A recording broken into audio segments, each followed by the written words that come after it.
రాముడు ఎలా చనిపోయాడో మీకు తెలుసా?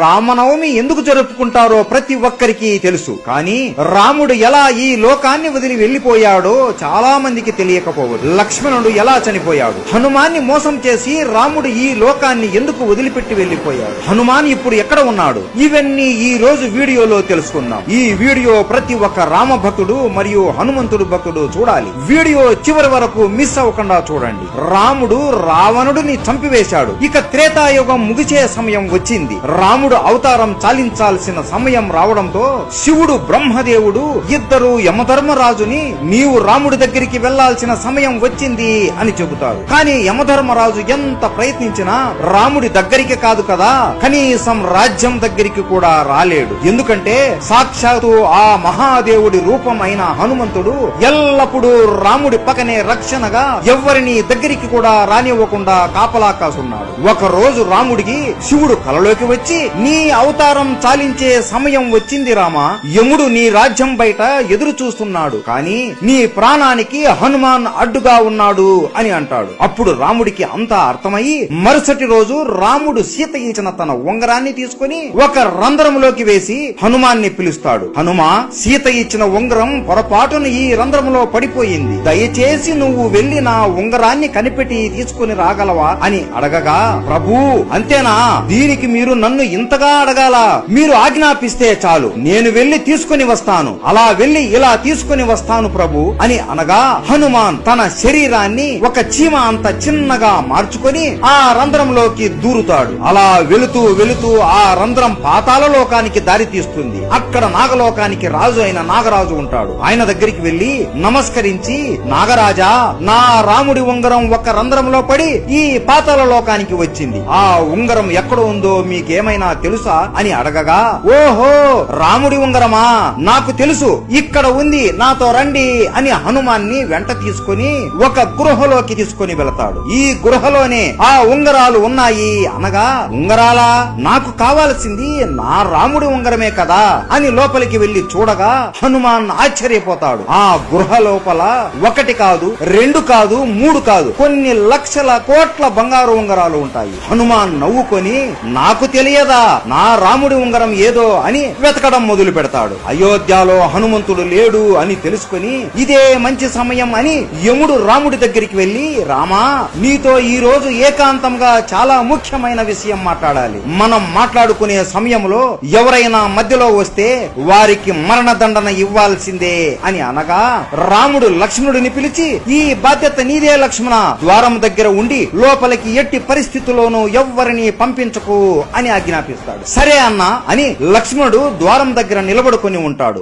లోపల యముడు రాముడితో ఇలా అంటాడు, స్వామి, శివుడు మరియు బ్రహ్మ ఆజ్ఞ వలన నేను ఇక్కడికి వచ్చాను. మీరు ఈ రాముడి అవతారానికి ఉన్న కార్యం ముగిసింది. ఇక మీరు విష్ణు రూపంలోకి మారి వైకుంఠానికి రండి. లక్ష్మీదేవి మీ కోసం ఎదురు చూస్తూ ఉంది అని అనగా రాముడు నవ్వుతూ సరేయమా అని అంటాడు. ఆ సమయంలోనే మహాకోపిష్టి అయిన దుర్వాస మహర్షి రాముడితో మాట్లాడడానికి అక్కడికి వస్తాడు. కానీ లక్ష్మణుడు, స్వామి, ఇక్కడ రాముల వారు ఏకాంతంగా ఉండాలి అనుకుంటున్నారు, మిమ్మల్ని ఇప్పుడు లోపలికి పంపలేను అని అనగా దుర్వాస కోపంతో, నేను ఇంత దూరం నుండి రాముడితో మాట్లాడడానికి వస్తే నన్ను లోపలికి పంపకుండా అడ్డుకుంటావా? ఇప్పుడు కాని నన్ను నీవు లోపలికి పంపకపోతే అయోధ్య మొత్తాన్ని కాల్చి బూడిద చేసేస్తాను అని అంటాడు. లక్ష్మణుడికి ఏం చేయాలో అర్థం అవ్వక, ఇప్పుడు లోపలికి నేను వెళితే నాకు మాత్రమే మృత్యుదండన కలుగుతుంది, లేదంటే దుర్వాస మహర్షి మొత్తం అయోధ్యాన్ని కాల్చేస్తాడు అని ఆలోచనలో పడి అయోధ్య ప్రజలకు కాపాడడం కోసం తన ప్రాణం కూడా లెక్క చేయకుండా లోపలికి వచ్చి దుర్వాస మహర్షి వచ్చాడు అని చెబుతాడు. లక్ష్మణుడు లోపలికి రావడం చూసిన రాముడు బాధతో కృంగిపోతాడు. అయ్యో లక్ష్మణ, ఎంత పని చేశావు నువ్వు, నీకు తెలియదా లోపలికి వస్తే ఏమి జరుగుతుందో అని, ఇప్పుడు నిన్ను నేను చంపాలి అని బాధపడతాడు. రాముడికి ఏం చేయాలో తెలియక తన గురువైన వశిష్ఠ మునిని అడుగుతాడు, రామా, నువ్వు లక్ష్మణుడిని చంపనక్కరలేదు, ఎప్పుడు నీ పక్కనే ఉండే లక్ష్మణుడు నీకు దూరంగా ఉంటే అది అతనికి మరణంతోనే సమానం, కాబట్టి లక్ష్మణుడిని రాజ్య బహిష్కరణ చెయ్యి చాలు అని చెబుతాడు. ఇది లక్ష్మణుడు విని, నీకు దూరంగా ఉండడం కంటే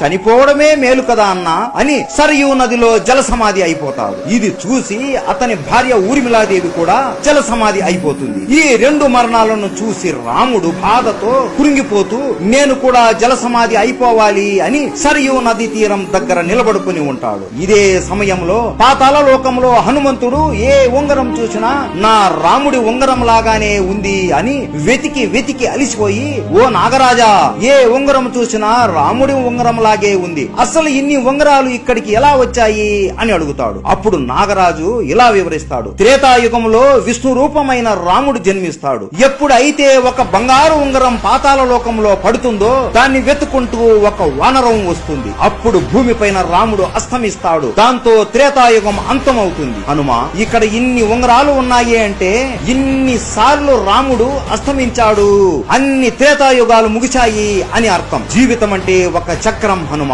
ఒక చక్రం ముగిసింది అంటే ఇంకొక చోటు ప్రారంభం అవుతుంది అని. 4 యుగాలు మళ్ళీ ముగుస్తాయి, మళ్ళీ త్రేతాయుగం మొదలవుతుంది.